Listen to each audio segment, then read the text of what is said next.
Put your name on it. Just put your name on it. That's all I say. Be a man or a woman. Put your name on it. Well, I'd like to hear about it, potheads. How the fuck you gonna know how to be great if you don't study greatness? Look at the game change. Donuts. If you wanna battle, it's either that you will or you won't. You know, you're not a bad-looking man, Mr. Gals. But you are, Blanche. You are in that chair. There's something wrong with us. Something very, very wrong with us. Hey, man!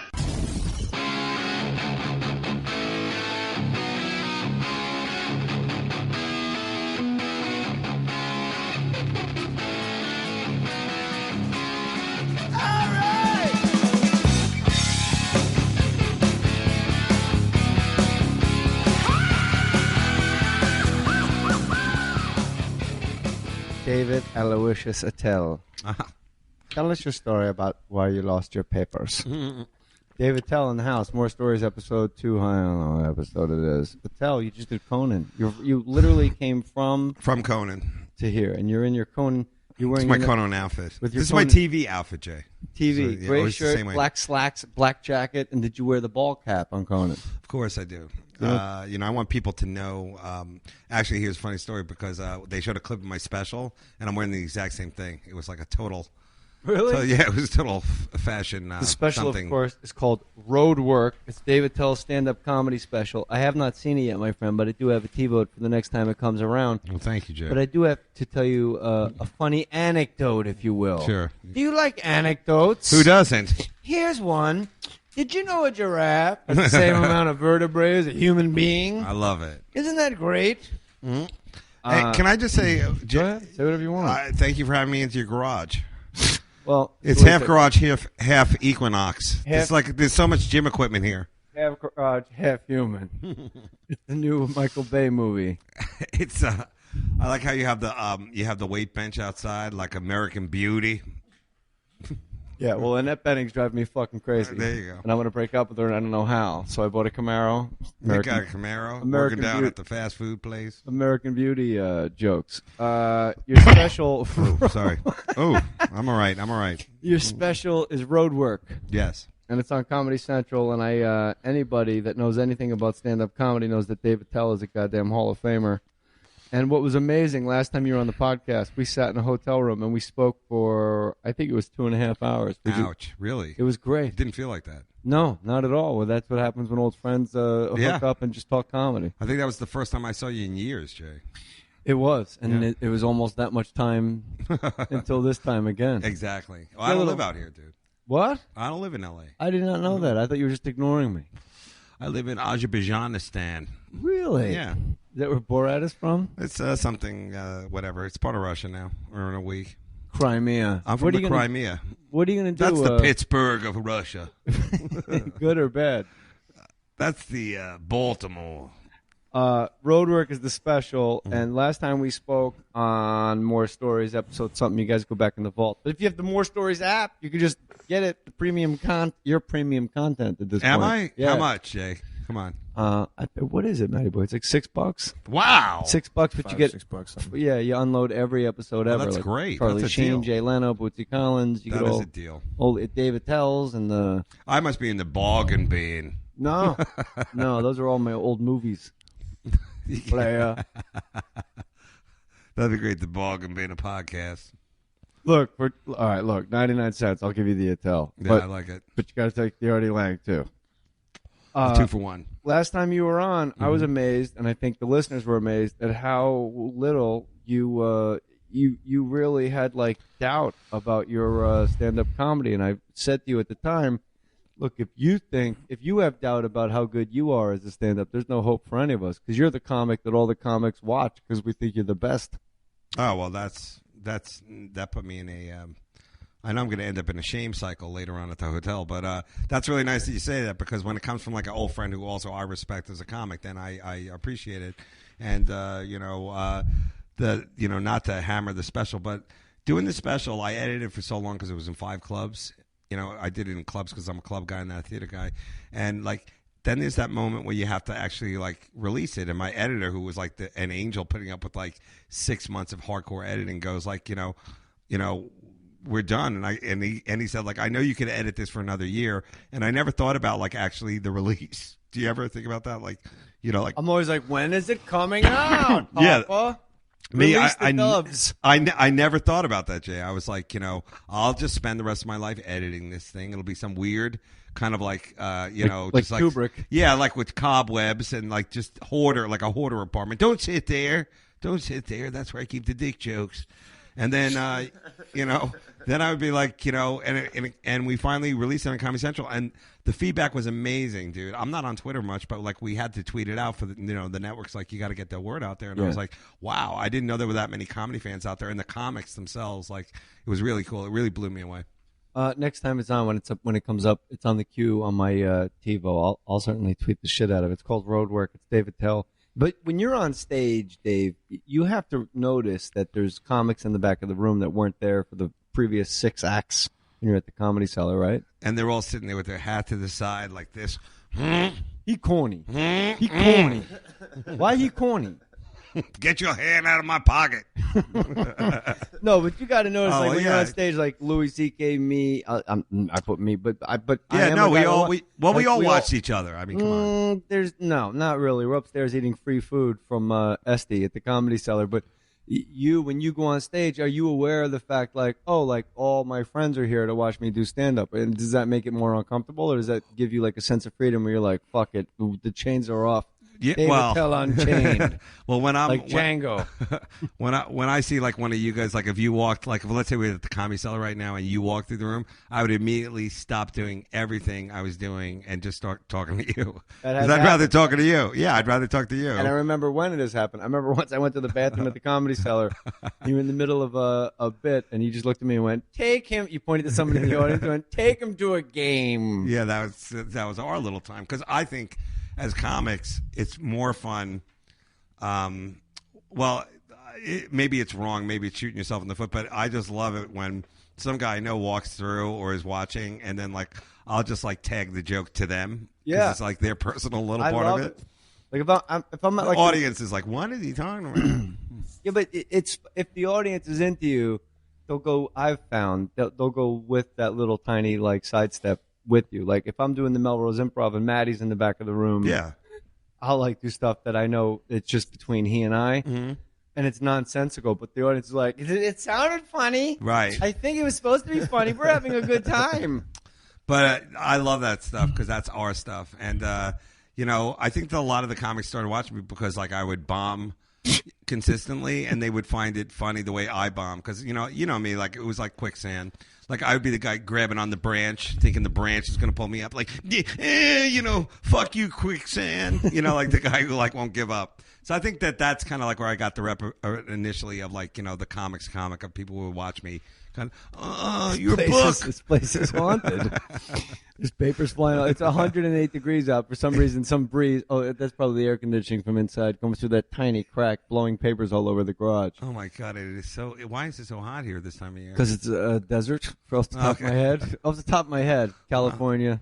It really is deserty out there, right? It's so dry, isn't it? It's dry. Did someone leave NPR on? I mean, what's going on out there? It's so dry. This is last time we were in New York. No, we were here. We were in Santa Monica because you were in town, and we did it at a hotel in Santa Monica. But this time we're in the Fake Mustache Studios in my garage. And I got to tell you this because I didn't even know your special was on because there wasn't. God really, forbid we had a billboard or something. Not the best promoted thing. On, right. Absolutely. I'm saying all this, not Dave Attell, but for crying out loud, Comedy Central, you have the fucking goose that lays the golden eggs of jokes named Dave Attell promoted.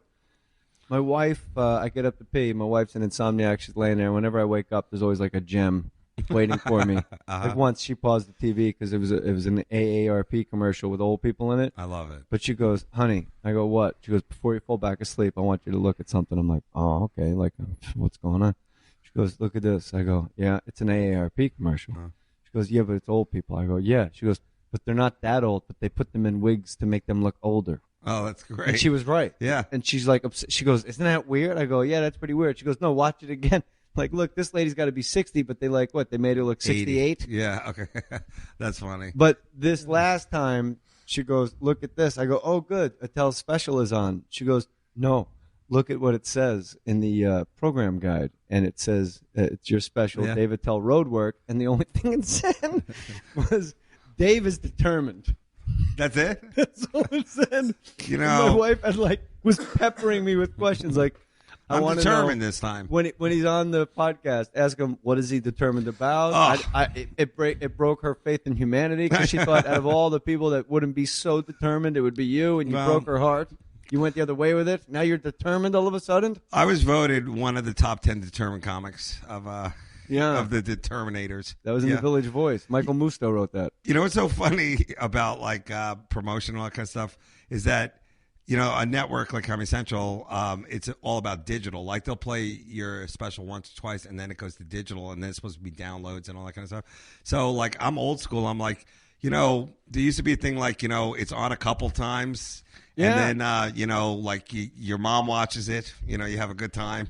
And then, like, you know, people go like, you're not a comic. And then you show it to them on real TV. Now it's all like apps and just downloads. And to be honest, like, I don't really like it. And I told them that. It's like, I really would rather it just be airing, you know. Or on DVD, hard copy. Yes, because that was the thing. Which I went through the same thing with Showtime. Yeah. It's like, how many downloads? I mean, because, you know, I even told the people, because I really have done, I have this charity called Operation Purple, and it's for kids of veterans who are deployed. It sends the kids to camp. It's a really great program. So I said on my side, I go, please don't steal it. I'm not asking you for money. This isn't Kickstarter. It's just that some of the money that from these downloads, I will donate to the charity. And I've already donated $25,000. Okay, so I was like, wouldn't that be cool if I could make another $25,000 for this Operation Purple? And you know, after the first release, I'm like, I wonder what the downloads are. And it was like really low. And I'm like, it had nothing to do with the charity. It's just that, like, you know, these kids are so smart. Like, they just know how to see the show somewhere else, you know, or like, I guess it's streaming or something like that. But I was like, isn't that wild how, like, even this download thing is not that great? And like, I think I've sold, like, you've been to a merch table, like, where you're sitting there with like piles of your DVDs and shit. And I was like, I felt like that. I was like, I just have like a million just like digitized things in front of me, just sitting there glum. You know? It's the worst thing when you're at your own merchandise table after a show, like meet and greet, and I'll sell T-shirts and DVDs, and then you take pictures with 300 people, and then you go, all right, back to the car, and you realize you're packing up all but everything, like 4 shirts. And you're like, wow, I really oversold. So now I just bring like 10 shirts, to the shows. But going back to what you said about the downloads, like with the Showtime special, they said we're only releasing it digitally, and I fought. I'm like, no, it has to be on DVD. People want to have a DVD to play in their home. Hard copy, or God forbid, over the backseat of a car on a long trip, they get to watch and have some laughs. But there's no, like, Comedy Central doesn't go, hey, guess what?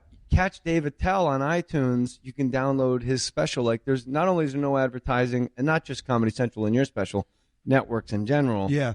It seems like Epix does a really good job with it, and Netflix gets after it. Like, they'll put billboards up all over town. But, like, there needs to be some kind of, I mean, shit, Comedy Central's on Twitter. Send out a tweet saying, hey, click here to download Dave Attell's special Roadwork. They do their part. It's just like, I'm not really. No, I'm telling you. They do their part. I just think that there's so much product now out there, especially in the digital world, that, like, getting anyone to buy anything is really difficult. But I'm with you on the whole idea of, like, you know, hard copies. There's something about having the DVD and owning it, and like, especially for the fans, the real comedy fans. I'm not talking about like the samplers or anything. You can't sign a download for somebody. You can't sign a download, and also, you know, that is like your copy, and like, you know, we built all these extras and DVDs, but you can't put it on a download. I mean, It's just got to be an extended cut, and we didn't do that. So I was just gonna say, also to your point, it's like, you know, if one person downloads your special, they can rip it and put it on YouTube, or they can rip it and put it on another site, and then it doesn't count for your downloads. You know what I mean? So you really are just the Metallica fighting these piracy people. You're fighting Ethiopian pirates. Somalian. I messed that joke up. Somalian would have been good. Well, I like how Matt was using his young hipster terms. I mean, your buddy can rip it, and then dubstep it, and then you know, and Skrillex. And then sell it, chop and screw it. Chop and screw it and sell it to Skrillex. You're throw totally, that shit out there. You're totally right about that. But at the end of the day, it took me a long time to do another special from the Captain Miserable. And I'm telling you this because you also, you know, like doing hour specials. Like people, by the way, in this town, nobody knows nobody watches television, I assume, unless they're on Game of Thrones. Nobody really watches TV. But Peter Dinklage is a big fan of all the Comedy Central specials. Oh, is he really? No, I don't know. You said Game of Thrones. It's the only person I know. But in New York, like the comics who came up to me and like a lot of the tweets I got from the comics really did make it feel like, because it is different. It's a different looking special. Put a lot of work in it. Why is it different looking? Because it's all handheld camera pretty much. There's a camera guy on stage and I give cameras to people in the audience. Oh. And we took the same style and I put it on that Comedy Underground show, which is the kind of like me hosting it like Rodney. I'm hosting it, bringing up the young. This kid's great. I'll tell you. I love this kid. Oh, God, this crazy lady coming up here. I saw Comedy Underground, and my only complaint was I wanted to see a lot more of you. You came on stage, and you said a nasty joke. You brought out Jeff Ross. He told a nasty joke. Yeah. And then you hand, for the listener, it's a really unique show, Comedy Underground. Attell hosts it. And then you walk on stage with a handheld camera, with basically an iPhone. Like one of those kind of new. And I'm GoPro like, this is something that I've always wanted to do, but I wasn't brave enough because I always thought people were going to go, well, he's filming us. It's his show. Yeah, Film exactly. yourself. But you pulled it off, and then you hand it to somebody in the audience and go, you're in charge of this camera for the rest of the show. Did you ever get in contact with the big fat guy in the Hawaiian shirt and go, bro, your shots were completely fucked up. You blew it. No, it's funny because like some of them took it more serious than the guys I actually fucking hired to do it. There's like the guy in the back who's like a bass player for a band, like whatever. I was in the Georgia somethings, and now he was like working the camera, and his stuff is out of focus. But yet this guy's like, this is my shot. But I'm in Joghead. It's a Foghat cover band. I don't need this something shit. like that. But everybody was really cool, and Scott, who is the director, really, I mean, like this guy, like he totally did me a solid because it's a lot of work, and we did it on a low budget. It was all my money, so. The series, I wanted to do the same exact thing, but now Comedy Central was involved, and I said, well, we can use my style because it would look really cool. And I think what we're all kind of saying is that like it's a club show, and you know how much fun and wild club shows are. I'm just trying to give a taste of that to the audience at home. That's why the handheld cameras I think are really important. Yeah, really just give them like people see comedy on TV and they're like, okay, jokes, more jokes. Oh, now he made a little face. Yeah. He made a face, But like comedy is really like it's fucking fun. Like when it's wild like that, and those shows. You've done those shows. There's always those crowds. Either a second show Friday, or just the Sunday. Like we don't give a shit. We didn't even know you were here, and we walked by on a Sunday. We saw. And then you're on stage and you're like, this is completely exactly what you said. Like it's wild. It's a wild time. And theater, there's a little more circumstance to it where people dress up. It's a night out. They get a valet. They got to walk across the street. They've had dinner. People aren't getting liquored up. Well, that's what I like about you, Jay. And this isn't a stroke fest. Go but on. I would just say that, like, you're a theater guy. You look good in the theater. Your act works in the theater. But you can hold your own in the club. And, like, I think in your heart, like, you love a club show, too. Oh, I love it. Yeah, you love a club show because I know you play clubs, too. So yeah. And for the listener, really the only difference between a theater show and a club show is it's pretty much the same amount of money. But the theater show is one time. You walk out on stage on a Tuesday night. You do your hour and a half, and you're done for that check. The club show is 5 shows for that check. The weekend. And it's here you go, sweetheart. I don't think people realize. Thanks for having me in here, Mr. Mohr. Second show, like in between the first and second show on like a Friday or Saturday, I'm always like, I get like this wave of exhaustion, and I'm like, I gotta go out again. Like I just did it, and I don't know why. Like, why do we get so tired just standing for an hour and speaking? I guys out there like you, like Operation Purple, like the soldiers out there jumping out the back of planes in the middle of the night, landing in an ocean with no gear, swimming to shore and meeting a craft that's going to take them to a forward operating base and to Crete. Like those guys should be tired. Why are we tired by going? I mean, it's crazy, right? Well, why is it so tiring? That was a crazy connection, but yeah. Well, it's because I can tell for me, it's like you're older, so you're tired. But the cool thing about it is that, if the crowd meets you just halfway, we're not talking like, you guys have to come up and be hypnotized or I'm going to do my, musical act to you. It's just they meet you halfway.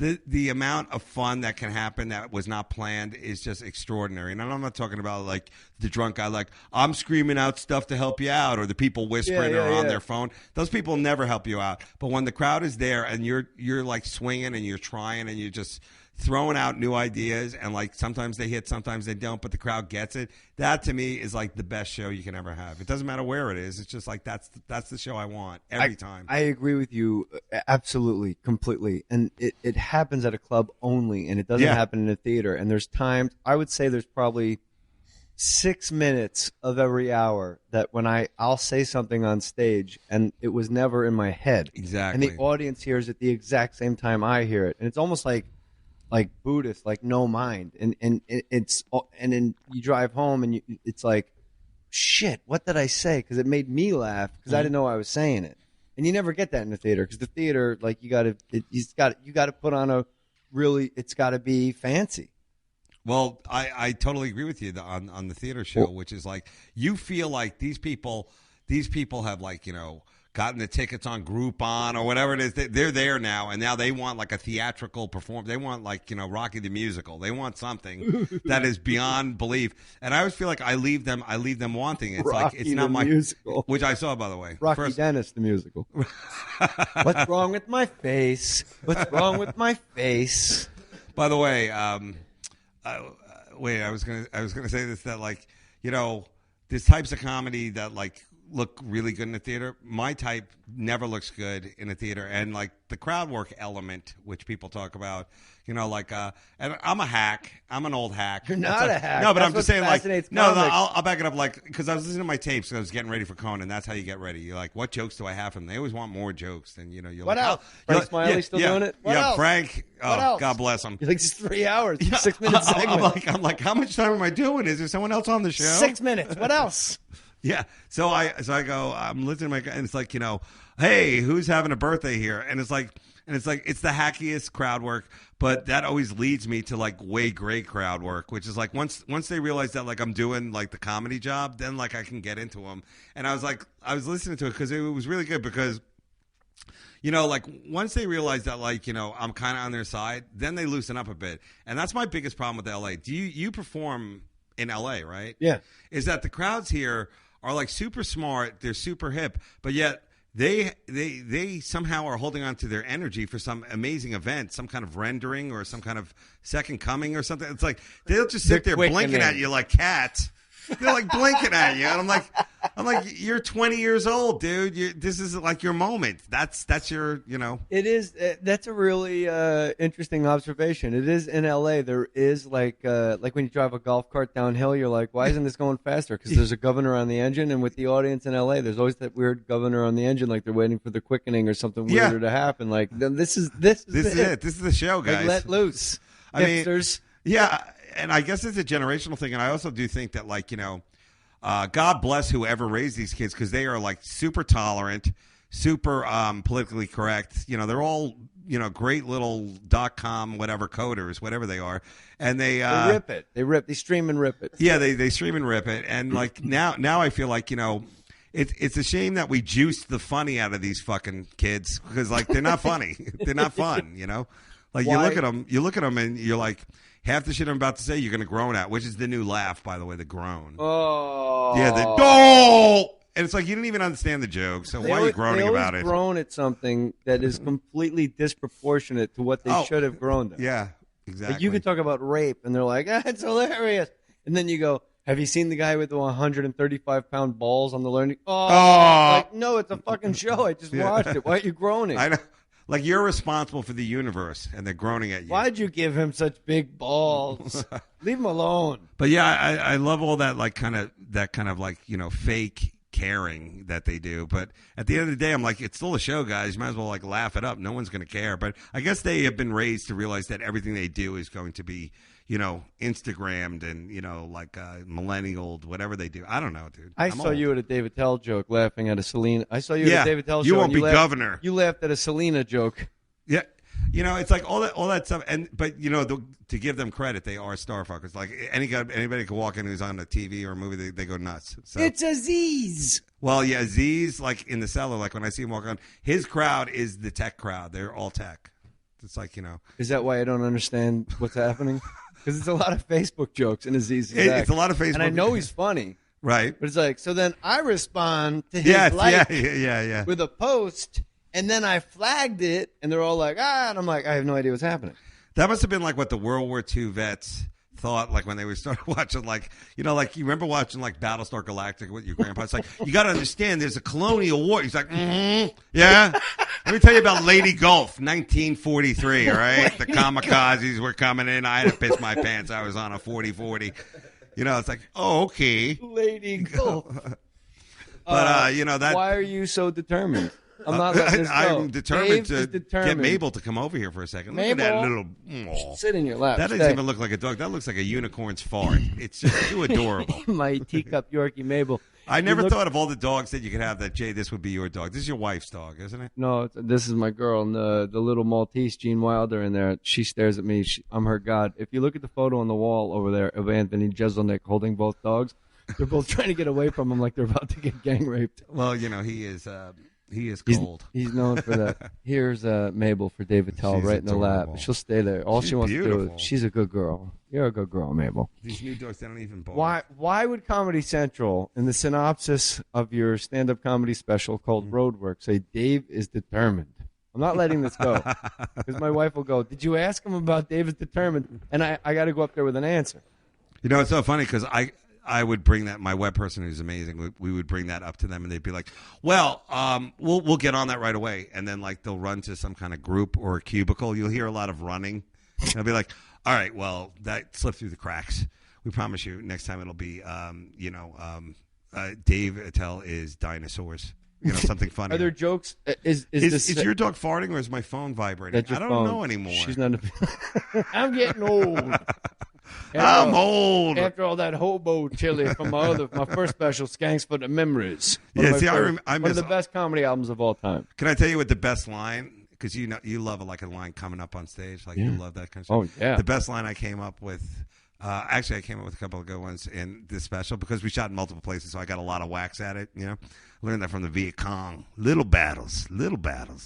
But we were fighting ghosts out there, man. But in New Orleans, because I do a greatly long jizz joke, and that wasn't supposed to be the closer, but I kept fucking up the closer, so that became a closer. But I did say because they're Southern, it's New Orleans, and they're like a crazy crowd. It's like washboard players and just voodoo people. People playing the jug. Yeah, exactly. So I go, you can't come on it. Some girls use their teddy bear to block the shot, facial jokes. And then because I said there's no reaction, so then I go, you can't come on a teddy bear. That's Cajun bad luck. That I just thought of on the spot. I was like, oh, that's great. Cajun bad. It is. And I think that's the important lesson of the Dave Attell second appearance on the More Stories podcast. Yeah. Never come on a teddy bear. It's Cajun bad luck. But if you're not Cajun, don't worry about it. Yeah, fire away. For those about to rock, we salute you.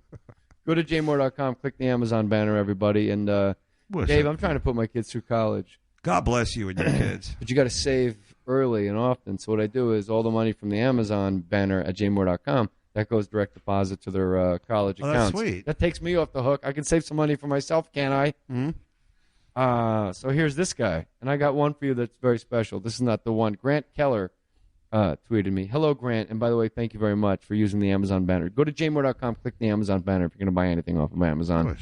Dear Jay, just bought a DVD case inserts for my wedding videography business. Grant Keller Videography. Guy's a videographer. I like that. That's another job that'll be out in a year. I used to be a video wedding assistant. You were? Yeah. What did that entail? That the guy back in the day with the big camera. Get the bride where I need her. Yeah, go get the groom and the bride, and not that mother-in-law, the other mother. Yeah, but it was also the batteries, needed to be changed out because remember back then it was these gigantic batteries. Yeah. So I'd be lugging them around wearing my tuxedo like a chimp. I mean, I look like a it's like, who's this guy? The chimp in who's a special needs kid. You're in a Jerry Lewis movie, little chimp tuxedo holding batteries. Where's that chimp with my batteries? And the best part of it was you got to eat at the wedding hall, wedding food. I used to work at a wedding hall, and we ate our faces off. Yeah, it was great. There's always leftover food because people don't show up. And you know what you say to those people? Thank you for not showing up. You just saved me a ton of dough. Dear Jay, I just bought a DVD case inserts for my wedding videography business, Grant Keller Videography. 2 plugs, Grant. You're welcome. I buy all my supplies through Amazon, and I'm thrilled to not only be helping your kids go to college, but also supporting the men who carries the torch for wedding videographers on the big screen. I do believe Jennifer Aniston picked you over Kevin Bacon! ! Picture perfect. I played a videographer. that's Dave true. Attell. Thanks for more stories. The best podcast on iTunes, and never miss it. Enjoy life, and no one does a better Eddie Vedder on the planet than you, Grant Keller. Thank you, Grant Keller. I appreciate that, Dave Attell, very much. Eddie Vedder, Dave Attell. It's called Road Work. True that. But this one I thought you'd really like. I said, send me your Amazon purchases to read for Dave Attell. Oh. This guy's name is Dan Oak. I like it. Dan Oak out of Raleigh, North Carolina. No, where's he from? Possibly. Oh, could be. We'll judge by the email. You see how the other guy had a little run-up, like, nice to meet you. It's nice. Yeah. My name's Grant. This is my business. This guy goes, a small of the back where it sits on your belt holster for a Beretta PX4 45 ACP. Love, Dan. Bang. I love it. That's what he bought on the Amazon banner. So It's a nice gun. Yeah. Nice gun? Is it a good one? It's a nice gun, yeah. You a 45. gunman, Attell? I'm a crossbow boy. Well, your Twitter photo, you're like behind the M60. wheels, M60. I believe that's what it was. On a It was- tripod, I believe. Yeah, on that boat. Just like a camera. Yeah, that was like the thing. Everybody want a picture with a machine gun? Sure. We're show business losers. But what I was going to say is I just went to a sporting goods store in California. I was out at the Brea Improv, and they have a sporting goods store there, and like all the guns are locked up. You know, I'm from New York. You're not allowed to have a gun. You're not even allowed to say the word gun. You know, even when you buy gum, you got to make sure that you have a permit because it's so close to gun. But there they have everything like that. And I said, you know, like bow and arrows are just out on this. Like you could just come in and like, let's play Hunger Games and start shooting each other with bow and arrows. Now that's a weapon, isn't it, Jay? How come no one's ever robbed a bank with a bow and arrow? Oh, that was one of my. Really? But that was your. That I think joke was a lot influenced by your with the musket. The musket joke, which I always liked. What's your bow and arrow joke? Which is like you gotta. I got one shot to hate. I forget what it was. That was a long time ago. It's like the bow and arrow for when you the bow and arrow like either it works or you're holding a harp. I forget what it was. It was something. I think I just came up with that now. I don't know what it was, but it was like one of those like. What's wrong with that? What you just said is perfect. It seems Either okay. It works or you're holding a harp. One-string harp. A one-string harp. It plays one note. The note of death. Some blues with this one note, but I forget what it was. But it was just funny to see that stuff was out there. But people are now hardcore into the crossbow because of Walking Dead. Do you watch the show? You kill zombies that way. Do you watch that show? I don't, but only because I don't watch any show until it's like season 3, and then when I'm on the road, my wife and I get the DVDs and we watch them all in a row. That's cool. How about Mad Men? I think it's the greatest show that's I ever love been that on. show. Best show, better than The Sopranos. How do you watch it with a cigarette in your hand and smacking the shit out of you, bitch? Yeah, my secretary. You mean? That's the whole thing. It's like run out and get me a something. I'm sure this show Did you is see destroyed. John Manfrotati on it? I've seen Havy this whole season. Alan Havy's on it a lot. Really? And John Manfrotati was on, I think, one episode, and it was when Don Draper had the black secretary, and it was like the big to do, like, whoa, what's she doing here? Something's not right in the office. There's a new black secretary. And John Manfrotati, they're like, would you like some drinks? Would you like this? He was like a client with Don Draper. And everybody's in that big boardroom. And he goes, yeah, I would like, you know what I would really enjoy is a diet soda. And I don't want it from black coffee out there. That was his line. He called the black secretary black coffee. I love that. I love that show. And it's really hard to explain to people who don't like it how cool it is because just like that whole, how bad it was and how great it was at the same time. But also on Mad Men, they had to go historical. Like they actually had to work the Kennedy assassination in real time into the show, and Dr. Martin Luther King getting assassinated. Yeah. Like they would watch it on TV during the show. Let's give love to the sponsors, and I'm gonna tell you my favorite John Manfrotati ad libs. Okay. Just there's 2 of them that he rocks. He's great. Oh, he's great. And so here's some sponsors, and we'll be right back with Dave Attell. When shopping for car insurance, consider this. Geico has been saving people money on car insurance for over 75 years. So if you're serious about savings, it's simple. Go to geico.com. After 75 years, they know how to save you money. Geico presents Strange Savings Stories. Sam Tucker woke to find crop circles in his cornfield that spelled out the word Geico. Was this a message sent by aliens? Sam went to Geico.com and saved hundreds of dollars with great discounts. He woke the next day to find new crop patterns had formed. They spelled out, "You the man." It seems the aliens were pleased indeed. Geico. 15 minutes could save you 15% or more on car insurance. Back with Dave Attell, More Stories Podcast. Appreciate you guys listening to the show. Attell is on Twitter at, great Twitter handle, at Attell. Attell. Two T's and 2 L's. Yeah. And you don't tweet. Why don't you tweet a lot? We started tweeting. Oh, sorry. I forgot. So we were just talking. Dave Attell literally was talking into a cigarette. This is my favorite part in the suburbs when the sun goes down. Yeah? Yeah. Oh, yeah. Come on in, Sean. Time for supper. Time for supper. The street One more jump shot, and then I need you inside. If this was my house when I was growing up on Long Island, it'd be like, "What are you guys doing back there? Get away from the propane tank." No, army men can't fly. Like we'd be doing something horrifically boyish. I'm sure that's all been beaten out of these kids. Now it's mostly athletics in this neighborhood. The kids are always like, you just hear basketballs and soccer's going all over the place. What about MMA?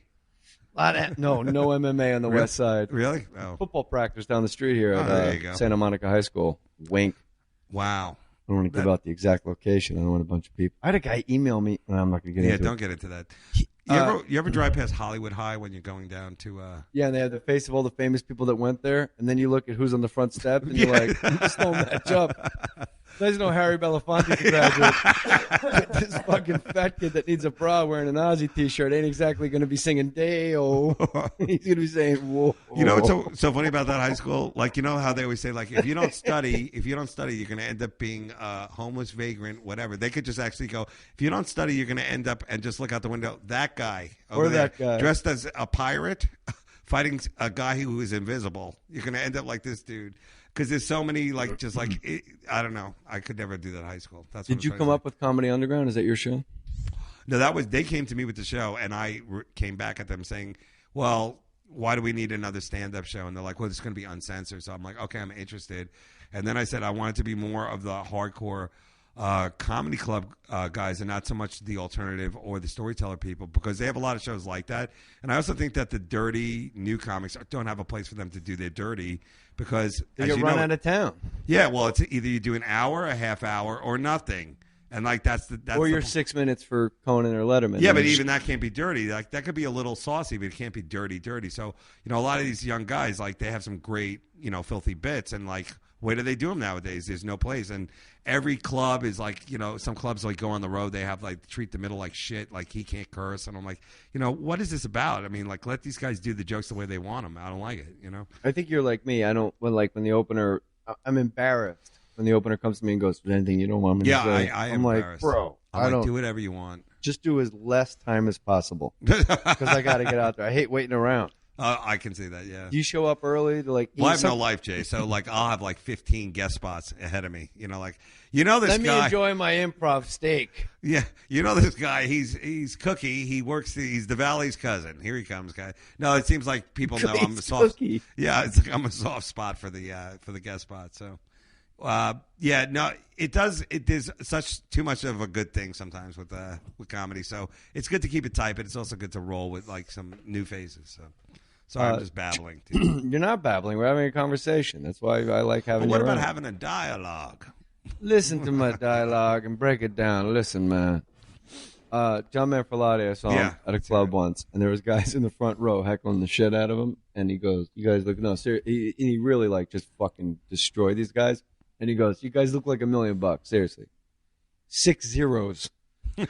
And I sat in the back of the room and I giggled. I'm like, that's funny. And then I actually had to sit there and go, 5, 6, holy shit, there's 6 guys to have the presence of mind to know how many people are fucking heckling you in a group. And then they all had glasses on, and he goes, Jesus Christ, I'm getting heckled by a tray of ice cubes. Those are my 2 John Manfrottis. He has the one.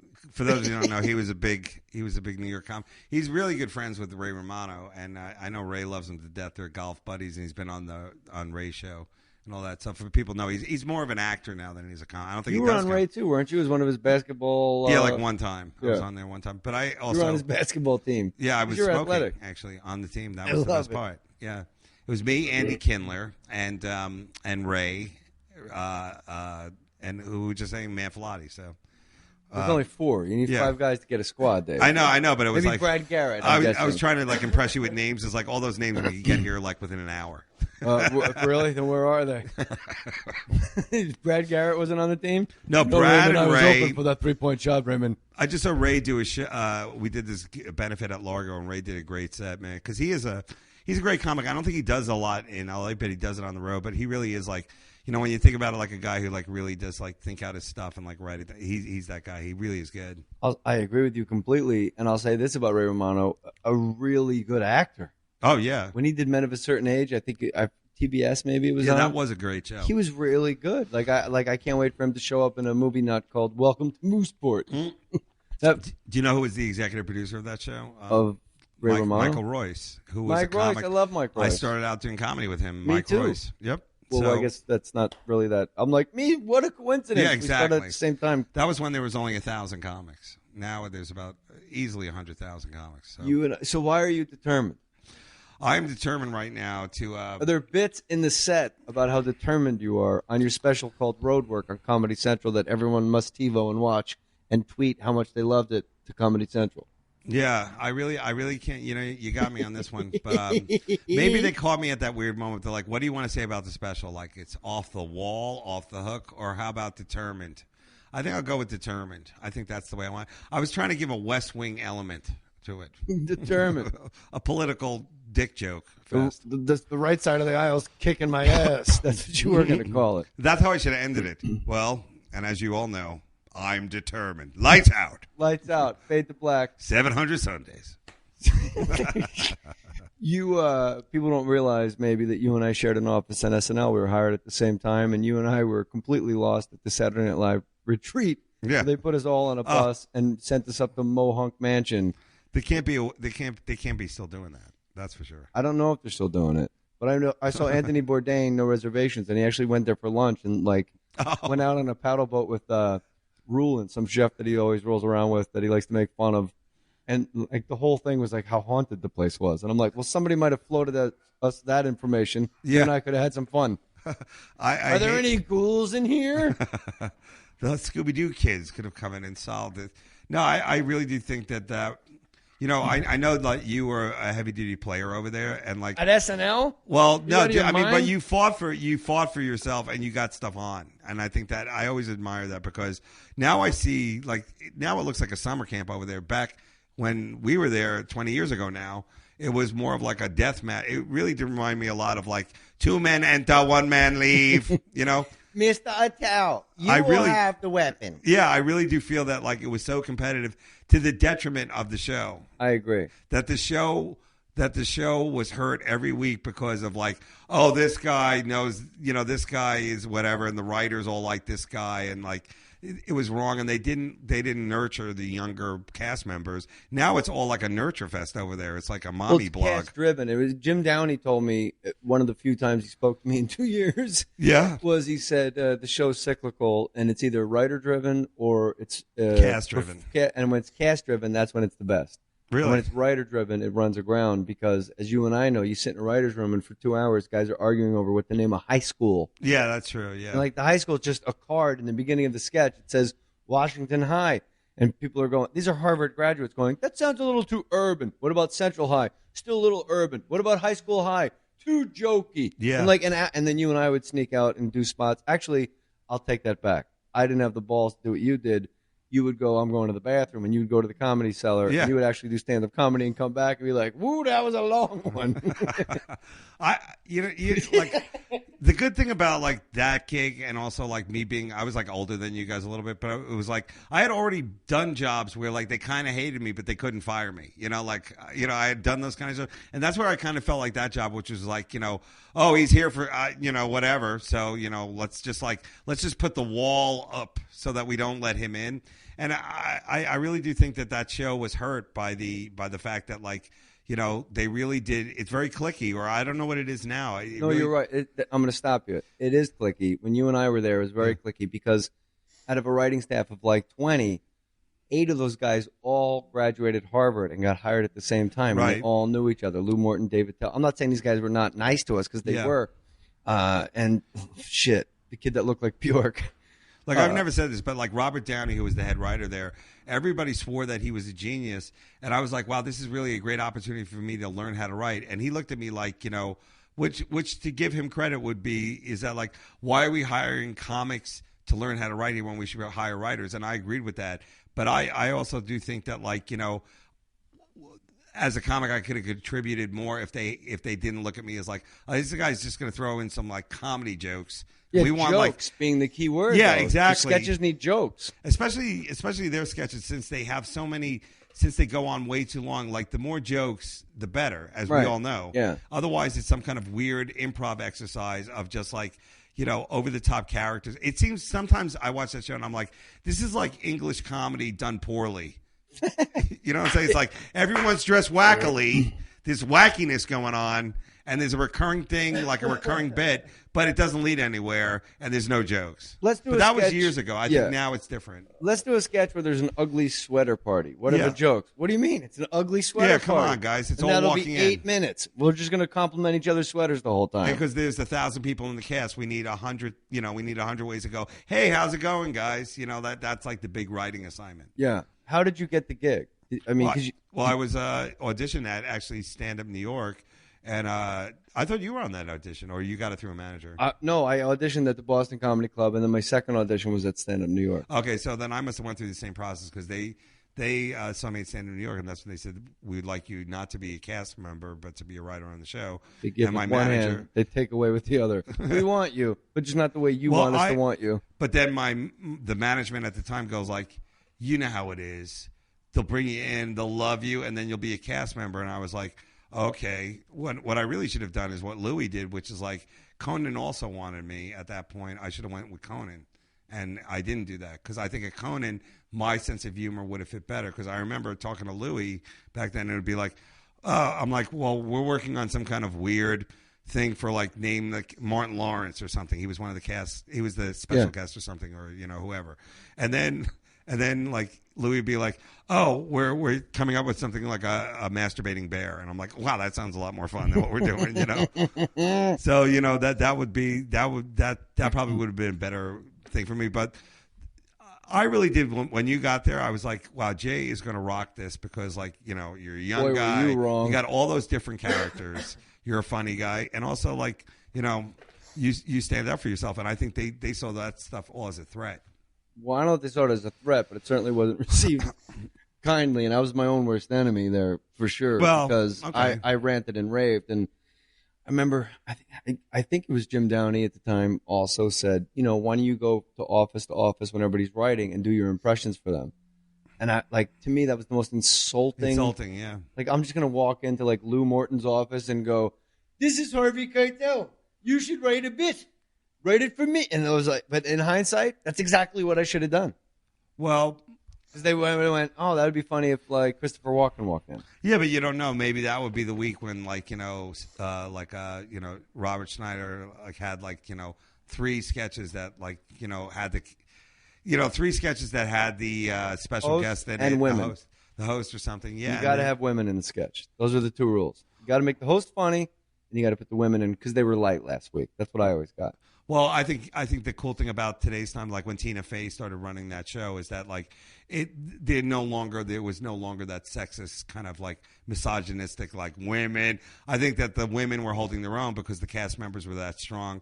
And now I really don't know. I don't follow that show. Do you watch the show? I don't really follow it. If there's somebody I like that's music, absolutely not, because there's no music anymore. But if there's this particular host that I dig, I'll watch it. But I'm not really a sketch comedy guy. When you think of sketch comedy, I like to think of Chappelle or Amy Schumer's show, where it's fast, it's hard, it fucking does the job, and then we move on.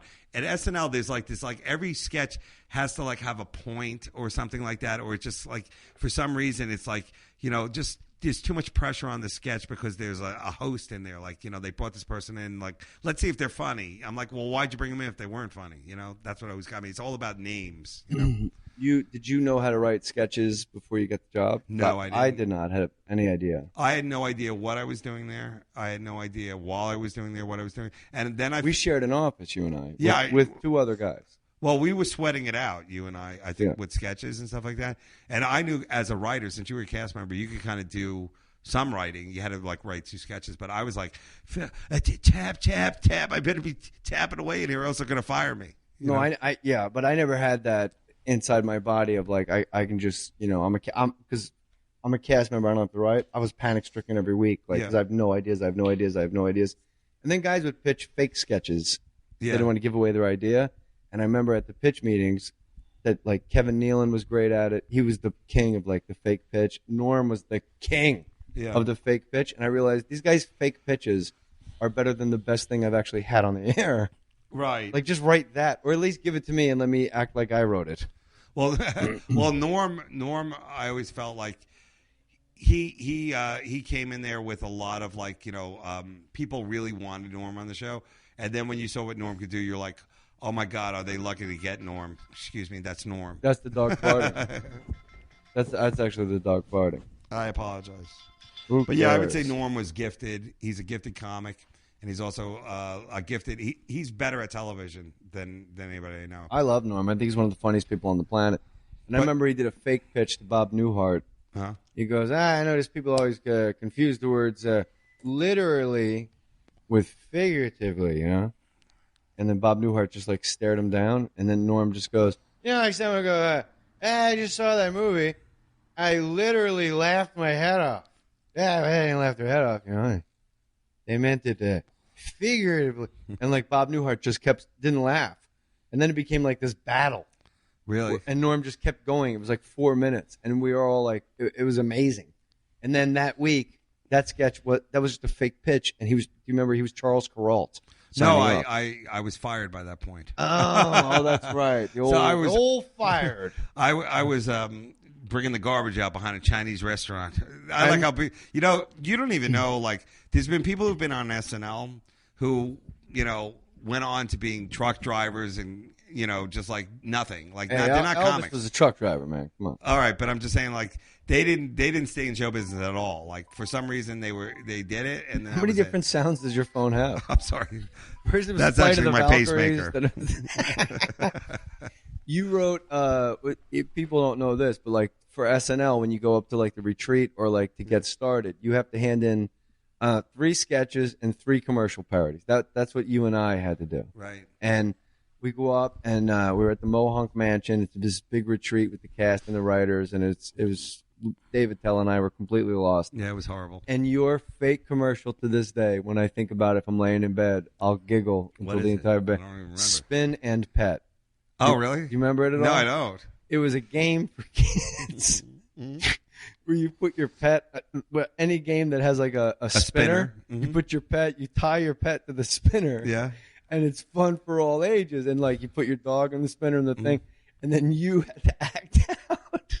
And because we had to read our sketches in front of everybody. Yeah, that's nerve-wracking. And then you had to act out your commercial, fake commercial. So at one point there was a bird on the spinner, and the bird was like the runner that couldn't get off the spinner, and you just had to keep going, spinning Pet. Oh, and you just. I'm sure that got like a huge eye roll from the Harvard kids. I laughed. I thought it was amazing. Well, I like the idea with them, the Harvard writer team, is that they're really smart, and like they know they're smart, and they also are like to some degree like real funny. But then they'll always have like this like guilty pleasure comic, like I love the Dice Man. I'm like, okay, well if you like the Dice Man, shouldn't you kind of also want to like me a little bit too? Because I'm a comic and I'm dirty, and they'll be like, no, that's the only guy that I like. And then they'll also do this thing where like they're also better at that, like we got to like think out the sketch, it's all in my head, and then they just like bang it out, like they'll like talk it out. Like I never could do that. Like I always found that really fascinating, the way they would go like, this happens, and then the other guy would jump in and go like, oh, and of course, what's his name shows up. And they're like, you're right, and then they would type that down. Like they had computers, which to me was that was true. They it's were like having a space shuttle in a room to me. And then they would hit send and would go to like this magical. We print your sketch and it's ready at Read Through Factory and you and I were writing it out with pencils. Pencils, yeah. Yeah, that was I think Lorne's like kind of ode to the past. Like he really didn't want to give up he didn't want to give up like all this like kind of fakeness of how great the past was. But at the end of the day, if you read any of that stuff about the initial days, it was super cutthroat, but it also was like they were pushing the envelope. They were like not pulling punches. They were really trying to like, change television. And now you really look at it, it's like, this is really like an amusement park. I mean, there's nothing threatening about the show. It's really just, And until you can verify, because I've told the story many times, and people are like, that didn't happen, that's impossible. That's too impossibly beautiful and perfect that happened. You were with me when we paid Chris Farley $100 to take a shit out our window. Absolutely. And then he wiped his ass with his hands, and then he chased. You should, because you and I were on a dead run through the hallway because he was acting like a zombie. Yes, I remember it now. With shit on his hands, yes. And there was a bookshelf in the hallway, and I realized only one of us is going to clear. We can't go 2 by 2 because the bookshelf will clip one of us. So I tried to pass you. Little did I know, Dave Attell has a little military strength. And you hit some fucking crazy Attell gear, and you passed me, and my shoulder hit the bookshelf, and I fell down. Oh, I'm sorry. So no, what? Because you ran fast? No, but the thing that was funny about that Farley story was like I never would have said it, but when we said it together, then I was like, yeah, that was like our moment. That was like our first initial under fire. Was like Chris Farley, who it was madness. Like we might as well just went in Fifth Avenue and laid down in the street and waited for cabs to run us over. That would have been less crazy. I know he was naturally a gifted, funny guy, and like down. Can you imagine if he was alive today? Yeah, well, with all like the movies and the Hangovers and all that, he would be playing like the old. He would be playing like the old guy, like all that fun. Usually, like at the end. Almost shot you when you came in the door. You got knocked 3 times, Rio Bravo. But he, Stumpy. That was definitely one of the cool things, like getting to see him, like is he funny all the time? Yeah, he's pretty funny all the time, and I think that was the problem is like inside the sad clown, you know what I'm saying? So that was kind of like depressing when you think about his end, But that was, there was another thing there that really did kind of like, because I didn't know the show that well before I got there. Like, did you know like SNL? Like, yeah. See, I didn't. I know that you really. This was like one of your dreams to do it. It was never my dream to be on SNL. My dream was to be Bill Hicks. Like when Bill Hicks died while we were there at '94, I was like, holy shit! And like everybody's like, yeah, that's really sad. And then they're like doing their. So I'm like, why are we still working? This is like fucking our Kennedy assassination. Bill Hicks is dead. Yeah. And like people are like, okay, now where were we? We're gonna do the everyone's dressed as a girl, and this time they're at a car wash. Bye-bye. We're going to do bye-bye. We're going to do that one. And I was like, wow, this is the most depressing day of my life right now. Hicks is your favorite comic? At that point, that was the comic I wanted to be because I really did I think every guy who did comedy around that time, so Hicks is like, he was that good. He was just that good. But Hicks was, that surprises that you wanted to be him because he did so much social commentary. Towards the end, but I loved the early and the stuff. Jokes were sprinkled in. Yeah, but that was. Whereas you seem to end. steer. I'm sorry to interrupt you, but you seem to steer completely away from the Hicks. The government. Yeah, no, I'm not that guy. Go to sleep, America. The government's in control. Everything's fine. But that's how good a comic he was because he had done all those dick jokes that I was just learning how to do when he was like 18. I mean, like he started, he was 15. So by the time he was like 25 and he died at 32.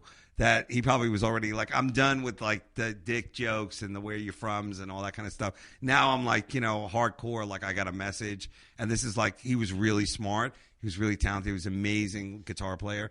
And like, I guess that's just what he was thinking about. And he also, I think in England, like when he went over there and he saw like what smart crowds they were and like how they really do think about politics and other things, it really did help open him up. It really did help that like reaffirm what he was already doing because like the crowds he was playing to were the same crowds we play to, like club crowds.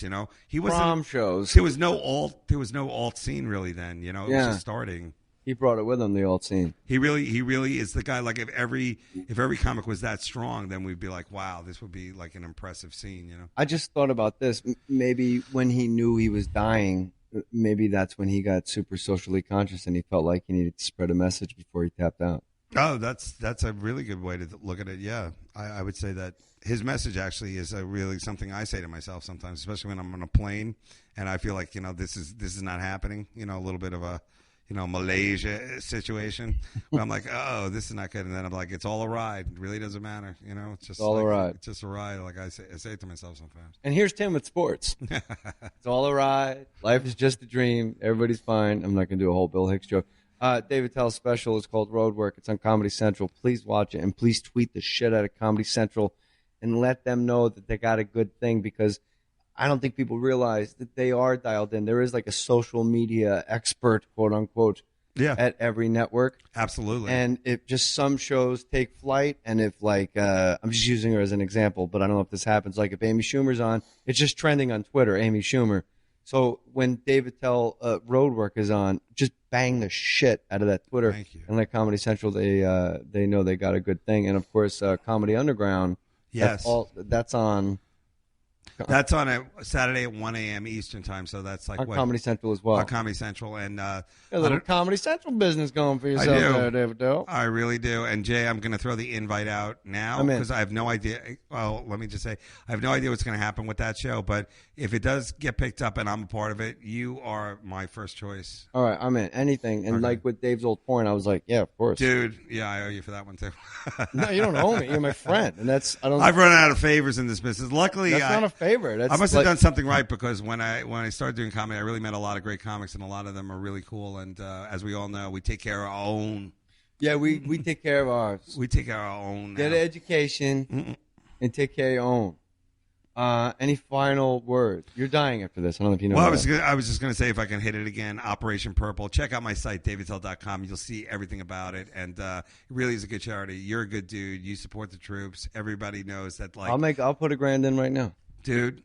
That is just tax perfect. Deductible. There you go. Now, well, hold on. And it's for the children. It's for the children of the veterans who are deployed. Some of them have been multiple deployments. And what did the kids get? They go to the summer camp. Okay, you would think like that's something that's a given. It's a special summer camp where there's programs for them to deal with the loss sometimes of a relative who fell overseas, or to deal with just like the deployment of like them being away 6 months for like 5 years in a row, or 8 months. And where's the camp? I don't know exactly where the camp is. I'm not allowed to give out that information. But if you go to Operation Purple, you could tell. Does it say it on the site where the camp is? I actually never asked them where the camp is, but I do know that I did the benefit, and there was so few people there. I was like, this makes me angry. Because, it really does make me angry. I've done the Wounded Warrior. I've done shows overseas. And I'm like, this is now the time when they need us most. The caregivers to these guys who come home wounded and broken, like, that's their family. At the end of the day, it's going to be like, okay, we're done with you. Now it's your family's going to have to live with you 24 hours a day and take care of you. And that includes the children. So that's why I was like, this is really important. Operation Purple is Dave Attell, 2 T's, 2 L's, Dave. You know how to spell Dave. What the fuck am I wasting your time for? Attell, Attell. Operation Purple, of course, the special is Roadwork, and the show Comedy Underground. Attell. You asked me about final words? Dude, I love sitting and talking with you, and, when I finally move into your garage, that would be funny if you had another guy living in here. Hey, buddy. Kirk Fox is right behind you. I was on Evening Shade. You want to talk to me? Patrick Duffy's here. I love talking with you all the time. Well, it's always good. And let's not go this long without seeing each other again. All right. You're the talking to me best. or Mabel? Huh? Oh, Mabel, her. Mabel's barking. She's telling the neighbors, get lost. There's headliners in here. But that's like a little dog. What is it, Fashion Week? Somebody mixed the Gavinci with the Louis Vuitton. What happened? All right. Dave Attell, ladies and gentlemen, one of my all-time favorite comics, and I know he's yours too. Put your name on it. Thank you, guys.